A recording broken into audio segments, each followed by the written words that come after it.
Olá, seja muito bem-vindo a mais este vídeo. Eu sou Adolfo Clay e no vídeo de hoje eu quero estar comentando sobre uma das figuras mais importantes para o Império Romano e também para o cristianismo. É uma figura que sempre interessa, sempre vem à baila quando vai se falar de cristianismo, mundo antigo e tal. Então, peço que se inscreva no canal, assine as notificações, se torne membro. Na descrição encontra meu curso de grego e também um curso de teologia. E vamos a mais esse vídeo se você quer saber realmente quem é.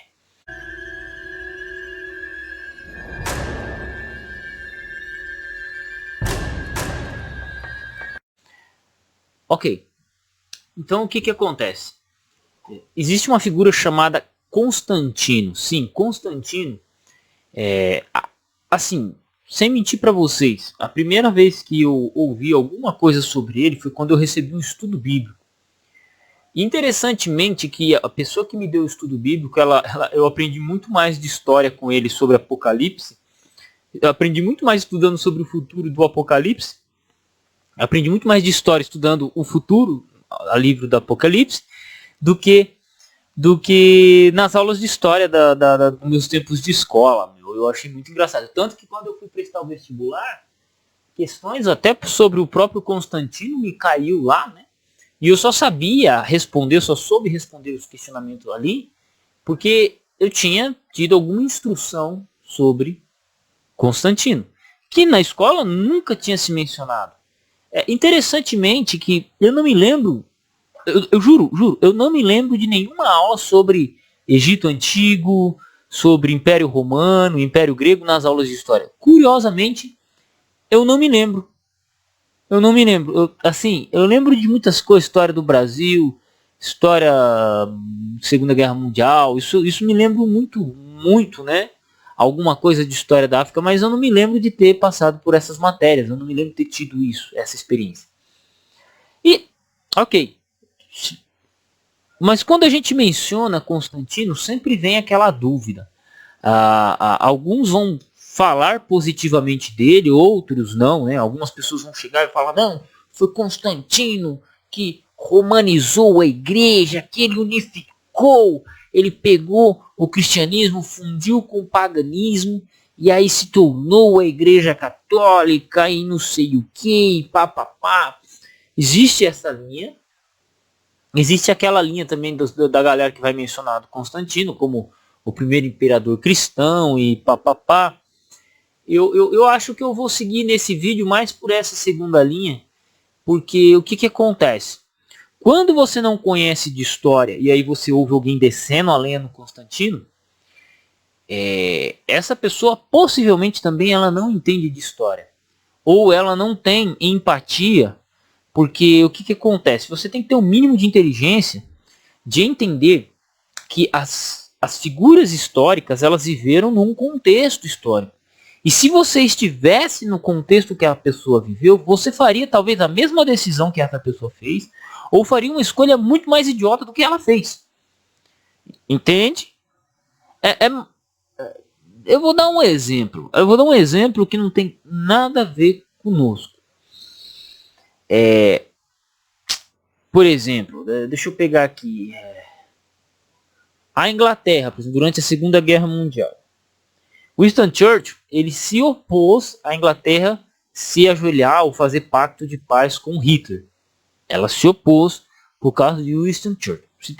Se tem um homem que fez isso muito bem, que foi se opor ao nazismo, foi Winston Churchill. Muitos não, isso não é ensinado na tua escola. Eu nunca ouvi falar de Winston Churchill na minha escola também. Mas alguém pode dizer, por exemplo, no momento hoje nós dizemos assim, ele fez certo, e sabemos que ele fez certo. Graças a Deus, ele fez isso corretamente. Só que no contexto em que ele estava, a pressão era tão grande que, tipo, existia uma questão dentro do próprio parlamento inglês que existia a tendência de estar ao lado dos nazistas. Existia até um partido nazista por William Moseley, que foi um forte ferrinho opositor de Churchill, nesse sentido, ok? Então, cara, ele teve que tomar a decisão certa. Hoje nós sabemos que ele tomou a decisão certa e foi a melhor ao longo da história. Agora, pós Segunda Guerra Mundial, Winston Churchill, ele fez algumas coisas que ele prometeu e não aconteceu, e não cumpriu. Né? Ele falou que ia libertar lá um estado lá, veja só, ele falou que ia libertar um país lá, tornar independente a política de um país, ia levar um rei de volta para o país dele lá, e ele não fez quando ele ganhou as eleições. Então assim, mas por quê? Por causa do mundo em volta dele.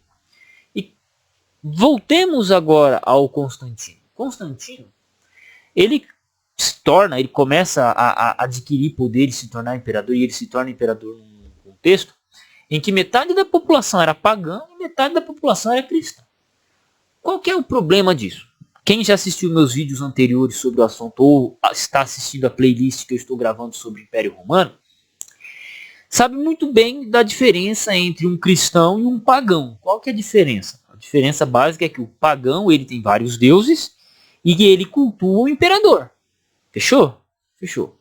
E o cristão, ele não tem problema com o imperador, ele só cultua um deus, só que ele não faz culto ao imperador. E quando a gente entra no contexto ali do romano, de adoração ao imperador e tal, para os pagãos era uma ofensa não adorar o imperador, para os pagãos. E para os cristãos era uma ofensa adorar ao criador, ao imperador. Entendeu? Então você tinha dois grupos que estavam empatados, lutando por poder. Enquanto que também o cristianismo, ele, devido a algumas perseguições, algumas questões, ele tinha dificuldade. Então, ele sofreu algumas perseguições ao longo do tempo. Então existia esse ranço. E o Constantino, ele chega e o país está dividido, o império está dividido. E qualquer coisa que ele tem que fazer, qualquer decisão que ele tem que fazer, o que você faria? Como que você resolveria isso? Bom, ele achou uma solução bem simples. Ele tornou o cristianismo a religião do império, oficialmente, e ele sincretizou o paganismo. Ele engoliu o paganismo. Ele fez com que o cristianismo engolisse o paganismo. Né?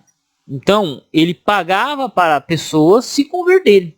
O Império Romano começou a pagar para pessoas se converterem ao cristianismo, né? Para se batizarem.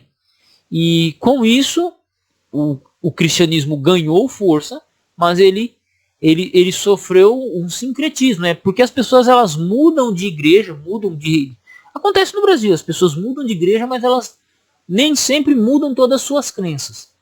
Existe muito protestante hoje que tem a mentalidade católica. Sério, juro para você, existem protestantes que têm a mentalidade católica. Em que sentido, por exemplo? O católico, ele vê no sacerdote a principal figura na prática, tá? Estou dizendo na prática. Na prática, o católico, o católico, ele vai para a missa, e quem que está intercedendo por ele? O padre está intercedendo porque ele é o sacerdote entre ele e Jesus. É a lógica simples. Aí você tem a missa e papapá. Então, tudo que o padre fala, ou tudo que o padre aborda numa missa, tecnicamente está via intercessão de Jesus. Ok? Grande maioria tem. Quando o católico se converte ao protestantismo, por exemplo, aquele católico, ele muitas vezes não muda isso. Ele só troca a figura do padre para o pastor. Só que dentro do protestantismo, você tem o sacerdócio de todos os crentes. Como assim? Não existe intercessor entre você e Deus. É só você e Deus. Não tem intercessor no meio. O pastor, ele é o líder da igreja, é ele que organiza, é ele que ajuda nas questões doutrinárias, mas ele não é um intercessor entre você e Deus. Ele pode sim orar e fazer a intercessão no sentido, mas não obrigatoriamente. Entendeu? Ele pode interceder no sentido assim, ó, eu vou orar por você, mas coisa que você pode fazer por outra pessoa. O que o pastor faz, você também pode fazer, né? Mas muita gente sai do catolicismo, se torna protestante, mas ele só troca o padre pelo pastor e continua na mesma. Entendeu? é um negócio que é muito sutil. E o que aconteceu com o paganismo? Lá, com o paganismo e o cristianismo, foi exatamente isso. Você tinha um pessoal com uma mentalidade pagã, mas que se converteram ao cristianismo porque receberam umas moedas, porque a família se converteu. Isso acontece hoje também, né? Tem muito crente aí, eu sou crente porque minha família é crente, né? E assim, então, o cristianismo vence o paganismo, começa a absorver muito mais rápido o paganismo, né? Uma seita judaica no primeiro século, com 12 negros, 2 séculos depois ser metade do Império Romano, cresceu muito rápido. Só que depois disso, o paganismo começa a perder muito mais força e o cristianismo começa a ir até além das fronteiras romanas. Isso é interessante. Então o cristianismo, ele cresce no Império Romano, engole o Império Romano e depois começa a engolir, assim, engole no sentido, ele domina religiosamente o Império Romano e depois começa a dominar religiosamente os povos bárbaros, né? Os visigodos, os alamanos, os érulos e todos ali que estavam sendo, né, todas aquelas tribos bárbaras passam a se cristianizar com o passar do tempo. Aqui eu já estou passando além de Constantino. Mas Constantino, ele foi essa propulsão, porque quando ele torna o cristianismo a religião oficial do Império, nós vemos e observamos essa atitude como um propulsor, porque a igreja passa a ter dinheiro. A igreja que antes era perseguida, que não tinha cargo político, as pessoas não tinham cargos, os cristãos não tinham cargos políticos e tal, passam a ser respeitados no Império. E isso é de grande ajuda, porque assim começa-se a transmitir, a fazer mais cópias do Novo Testamento da Bíblia, né? O culto enche mais, né? O culto cristão enche mais. Outro detalhe, Constantino meio que era um visionário, ele estava tendo problema ali com Roma no Ocidente. O que ele faz? Ele vai lá no Oriente e constrói uma cidade chamada Constantinopla, que depois seria chamada de Istambul ou Turquia, né? Ele constrói Constantinopla e o Império Romano, posteriormente, cai no Ocidente, mas permanece no Oriente. Lhe pergunto, de onde vem a maioria das cópias dos manuscritos gregos? Vem de Bizâncio. Bizâncio, Constantinopla. Então, eu particularmente olho para esse feito do Constantino e falo, mano, o cara era brabo. O cara era brabo. Ele não era perfeito, mas ele era brabo. Por quê? Através de uma atitude dele de construir uma capital do Império Romano, uma capital no Oriente, fez com que o Império, por via da dúvida, caísse, né, que como ocorreu, mas ele se mantivesse ainda no Oriente. Edward Gibbons, ele trata disso, né? Ele tem os 2 capítulos do livro dele, os capítulos finais praticamente, que tratam dessa cena, né, do Império Romano bizantino, né? Que o grego continua a ser falado, que existe uma unificação política. E assim vai. Fora outras questões que o Constantino teve que lidar, né? Retomada de território. Então, cara, ele foi, quando a gente olha para a questão histórica, ele foi um grande imperador. Em alguns aspectos doutrinários, ele impôs algumas leis para a conversão do cristianismo. Então ele impôs uma forçação de barra, mas porque, querendo ou não, isso tinha que ser feito, né? E ele tenta um afastamento do cristianismo, do cristianismo com o judaísmo também, né? Ele parece que ele lança uma lei lá, um decreto, que faz com que os cristãos parassem de guardar o sábado, né? Porque até o período dele você tinha cristãos guardando o sábado. E não é uma questão doutrinária não, gente. Eu estou discutindo história, tá? Lembrem-se disso, eu estou discutindo história. E aí ele faz um édito lá, fazendo com que passassem a ser adorados no primeiro dia da semana, né? Então, por obrigação de lei. Então você tinha coisa que era prática comum no Império Romano, o primeiro dia da semana ser o dia em reverência ao imperador, né? E assim vai. Então, ele fez algumas jogadas muito espertas. E foi um estrategista. Ele não chegou, ninguém chega a ser imperador de Roma sendo um doido. Não, cara, é só nego bruto que se tornou. Teve uns malucos aqui e ali, né? Mas são pessoas que têm frieza ou a sorte da vida.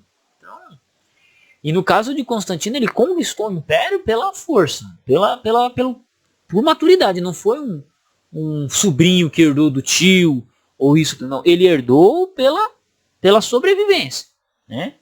E ele, né, só se batiza nos últimos dias de vida. Então veja, o cara ele torna o Império Romano cristão, mas ele só vai se batizar no final da vida. Mas tinha forte ligação com o cristianismo, isso é fato, isso é evidente.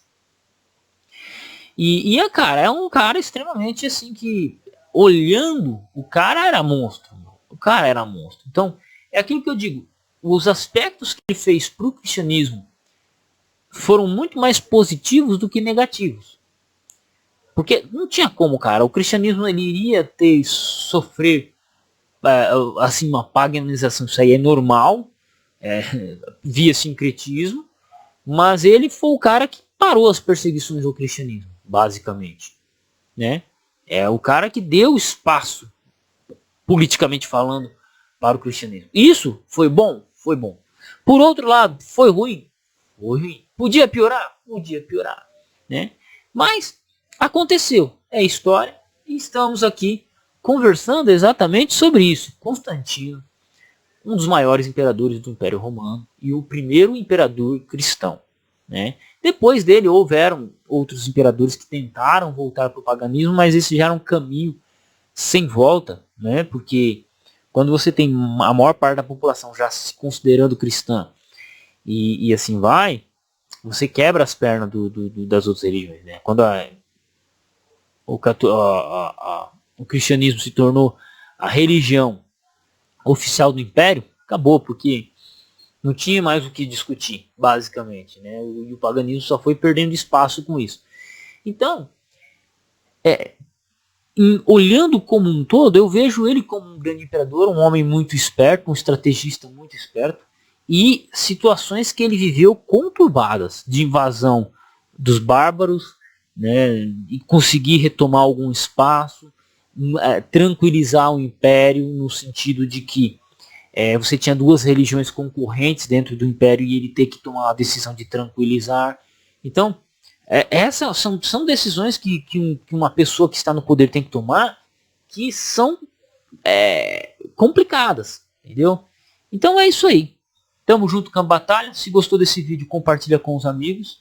Deus abençoe vocês e até o próximo vídeo.